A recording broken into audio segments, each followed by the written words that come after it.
This is Hiring on All Cylinders. Live from HR Tech.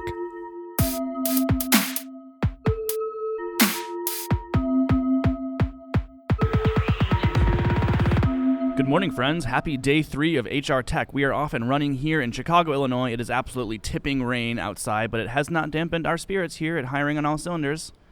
Wow, that was lame. At any rate, we are kicking things off with an analyst from Cedar, Erin Spencer. Great to meet you. Thanks for being here. Thank you so much. It's nice to be here. A ton of questions for you, but right off the bat, so we can kind of contextualize who you are and your work. Do you want to explain a little bit about Cedar? Sure. Cedar is actually a third-party software implementation firm. We work with Workday, we work with Oracle. We'll help with vendor selections and that sort of thing. But what I do is actually, I work with Stacey Harris on the Cedar HR Systems Survey. So the two of us provide this thought leadership to the marketplace on vendors, vendor selection, adoption, market size, share, that sort of thing. Thought leadership, it's all provided free to the market space. It's actually completely separate from what our organization does. It's almost an accident that we did this. Lexi Martin, who many of you may know, especially if you've been around HR for a while, started this survey, and it's in its 19th year. We actually just delivered our research yesterday morning here at the conference, and all of our stuff is available for download on cedar.com. So anybody, please feel free, check it out, download. And that would be the HR Systems Survey, That correct? would be the HR Systems Survey. Our 19th annual white paper was released yesterday. So what about this year's edition are you surprised about? So one of the really interesting things about this year is we actually... we wanted to figure out a way to take all of this data. Our survey is huge. It has 250 questions. We wanted to figure out a way to make this data really relevant to organizations. So we have coined 3 different types of organizations. Our top performers, which are organizations that are publicly traded and have top 10 financial outcomes in a number of different areas. Our quantified or data-driven organizations, which are organizations that use data to make decisions. They give their managers access to data, and then they see certain benchmarks based on that. And then our talent-driven organizations, which are organizations that are making decisions with talent in mind. So they concentrate on succession planning and talent management and actually have better talent outcomes.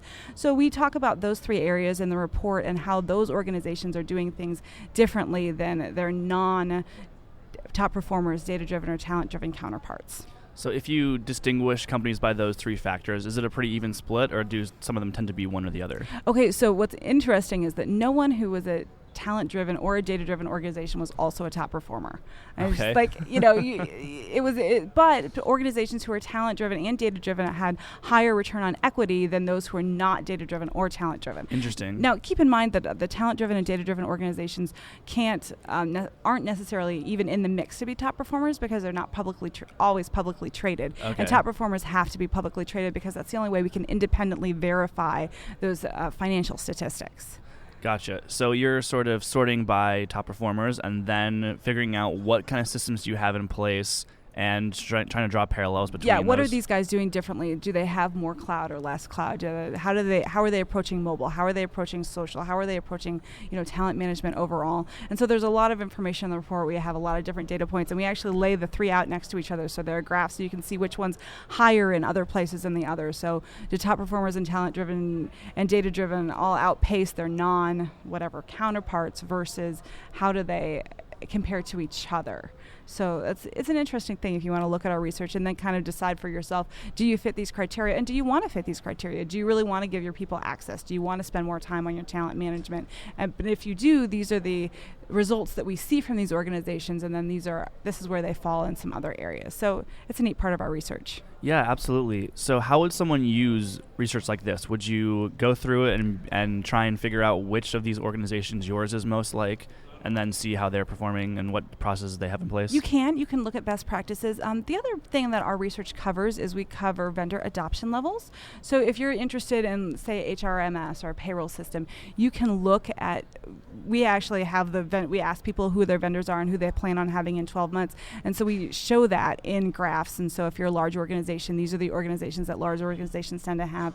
The same for medium and same for small. So if you're, under 250 employees, you can look and see who has what, and then we also show vendor satisfaction levels, we show user experience levels, and then one of our new charts this year is on the vendor complexity. So basically, if you're a 500-person organization, you're looking for an HRMS WMS, you can see like which vendors tend to serve that market space. So like Workday's average customer size in our survey, and I'm not saying that this is what they would say, was 5,000 employees. Well, if you've only got 500 employees, maybe you should look at a vendor that, I'm not saying you shouldn't look at Workday, but you maybe wouldn't want to look at SAP or Oracle PeopleSoft. That's someone probably who's at a similar stage as you is the ideal one, right? Absolutely. They might not serve your needs. Yeah. Cool. So that research is available on cedar.com. Congratulations on launching it yesterday. Thank you. And then you'd also done a ton of work with benchmarking. Is that part and parcel with that survey, or is there another piece? So our survey data, because we have so much of it and we do so much extra, we really would love to be able to do benchmarking for organizations. So we, if you take our survey, you actually receive a mini benchmark. If you make it all the way through, after the survey is done, I'll send you a mini benchmark for your organization, customized for either your size, your geographic location, or your industry. But if you call us, we can actually do like full benchmarking and how you compare to other organizations depending on the factors that you choose. So that is a paid service, but we'd love to do that for organizations. We have all the data. We really want to get it out to the marketplace and help people make better decisions. Absolutely. Which of those three factors is most relevant to look at if you're benchmarking: location, company size, or industry? It really depends. There are a lot of places where industry really makes a difference, so especially for healthcare. We actually have a healthcare white paper and a higher education white paper, so we see differences especially in those organizations. But geography is also different. We see lower adoption levels, say, in Asia Pac for certain things than we do in the U.S. And so some things depend on your geographic location as well as your industry. And then, of course, your size, it makes a huge difference. If you're a 200,000 person organization, then you're going to have different technology needs and vendor needs than organizations that are only 500 employees. Absolutely, makes sense. You can check out Erin's research and her whole firm's research at Sierra Cedar.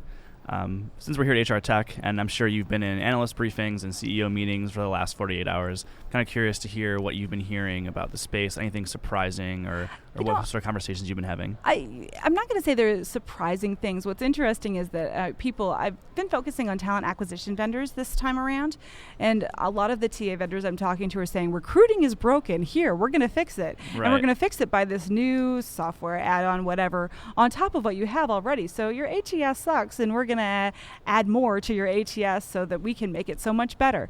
And I'm not saying that they're not able to do that, but it's interesting that they're selling it. But the other thing that everybody's talking about is AI and machine learning, and the idea that their solution is smarter than your middle management employees. Right. So instead of having your middle management employees make decisions on succession planning and compensation and some of the other things that are honestly somewhat subjective in organizations today, that these software solutions will actually be able to make better recommendations than the humans in those roles. So I think that's a very interesting area for HR to consider in the next few years. You sound a little skeptical.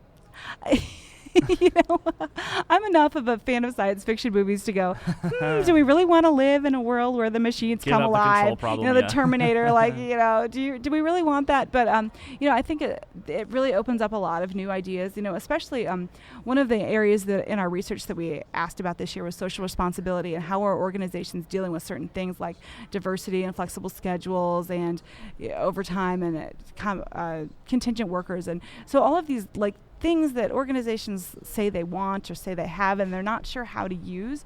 And so I'm very interested to see how much software is able to make things easier or more codified for organizations who are making those decisions without bias, instead of the implicit bias that's always available in humans. So you see the application maybe in some of those type of decision-making situations. Yeah, so if you're talking about scheduling and then flexible scheduling or variable scheduling, if you have one person who's making the schedule and they like Jimmy and they don't like Bob, they can make those decisions. But if you have a machine who's making those decisions, they don't know that, Jimmy stole your lunch last week and you don't like him. Right. So it'll be interesting to see how when computers are making more of those decisions, or the machine learning and not really AI, it's not truly artificial intelligence, but the algorithms are making decisions instead of humans, how much things change. The same for compensation. They talk about women making less than men. If you're looking at your computer programs and your compensation program is saying, hey, you're paying people differently, people look at that and they'll go, oh yeah, maybe we need to change that because it's right there in black and white. Data and analytics has really been something that a lot of the vendors that I've talked to are touting this year, especially the recruiting vendors, and they're saying, hey, look, this is where we're advertising your jobs. This is where you're getting your people. This is where we should be, promoting more rather than just like, a huge, like, let's carpet bomb all of the job boards and, we're not sure what you're going to get back, and we can actually look at the data and the analytics and show you how things are working. And I have to say, especially this year, all of the solutions that I've seen in looking at their data and analytics and dashboards and reports, they're beautiful. They're nice. They're clean. They're graphically organized. They're fun to look at. So anybody who likes data is going to enjoy this. But on the other hand, when we talk about our data-driven organizations and data-driven decision-making, people have to look at the data, they have to understand the data, and then they have to actually make organizational decisions based on that data. And, those three things are not always easy for organizations, especially when you're not always good at, planning, Right. Because the days get away from you and you kind of forget sometimes when that's not your main business focus. So it'll be interesting in the next few years to see what people do. How can some of those teams close that gap, like going from having the data to taking action on it? Besides, hiring serious Cedar. I think a lot of it's honestly organizational culture. So, our themes of this year's report are innovation, strategy, and culture. So what does your organization value? Do you value actually making decisions? Do you value your people? And when we talk about organizations, you see the difference between, say, like an Amazon and a Facebook. How do people in an organization interact with each other and with the organization as a whole? So that's going to be an interesting thing as organizations move forward, and especially as they become more transparent about their company culture. Some of the vendors I've talked to are actually like making promo videos for organizations as part of their recruiting. And here, let me show you how this culture works here, right? And let me attract you based on our culture, or at least give you a better idea of what our culture is like, even before you apply, because there are some people that will fit better in some cultures than other cultures. And it depends on what stage of your career you are at and your geographic location, and of course, how desirable you are as a candidate. So there are lots of different factors that make up what organizations can and will do in this space. Definitely. I love it. Erin, thank you so much for joining us. Go check out her research, Sierra Cedar. This has been wonderful. Thank you so much. Have a great show. Thanks.